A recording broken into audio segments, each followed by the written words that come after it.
Now we're going to talk about a different type of EQ called a dynamic EQ. And these are very cool, and they've been around even in the hardware analog days, where there are certain thresholds similar to like a compressor, where above a certain threshold, at a certain frequency, an EQ will start to work or suppress or affect those frequency ranges based on the dynamic level of a particular frequency.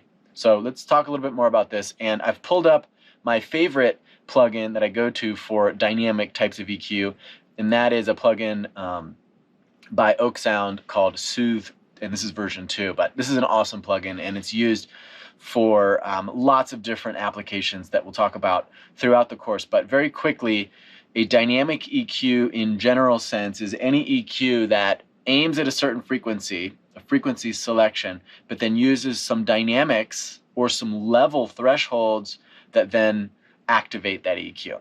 So let's just take a look. So what I have here is a drum loop. It's got some high end in the cymbals. So we know that we can pull up an EQ like a channel EQ, like this, and let's say it's too bright in the top end. We can pull this down, all right? But maybe there's, other things than the cymbals or different parts of that recording, or for whatever reason, where we don't just want to take a EQ and apply it all the time. That's where the dynamic EQ really comes into play. So if I turn this on, and we're just going to go to a preset. Presets are amazing, and we're just going to go to cymbal smooth, and this is a great example of this. So it switches to this preset, and what we have is some attack. So it has a fast attack, meaning as soon as the EQ senses a frequency above a certain threshold, it's going to attack and apply that very quickly. And if I put my mouse over here, it tells you this parameter, attack, adjusts how quickly the processor reacts to those frequencies. Release is how quickly it lets go of the processing. And then you've got quality, sidechain, all these other things. And then you've got depth, and this is going to be where we're going to control how much is being reduced. So let me get my headphones on, and again, we're going to tame down the cymbals using this dynamic EQ. So I'll turn it off so we don't hear it first, and here's the loop.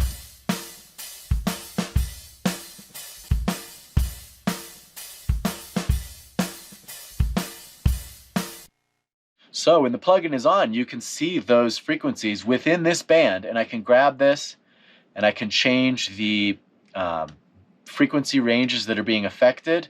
Okay, we're going up around 2K all the way up. We can take this all the way up to 12K right there, for example. And there are other bands here, but the one we're using is this band for the upper and this for low to create that band pass.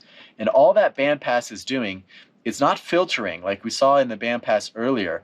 This is the range that is sensitive to the dynamics and the levels in that frequency range. So from 2K all the way up to now 14K, it's looking at that, and anytime it senses a frequency above a certain level, it's going to react very fast to tame that down. So now let's listen again. I'll turn it off and on again, and it's subtle when it starts, and you can hear it tame it a little bit. But then as I adjust the depth, you can hear it much more dramatically.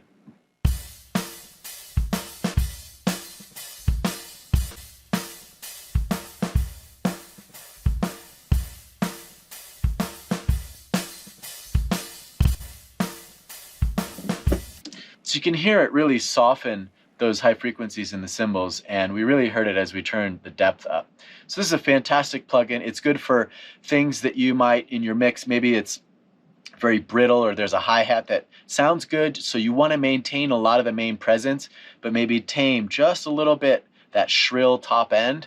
This plugin is great. Sibilance on vocals, like the S, the letter S's, and tss, when you get that tss, shrill S, which is called sibilance. This is great for taming that, and there's a lot of plugin presets that can give you lots of ideas.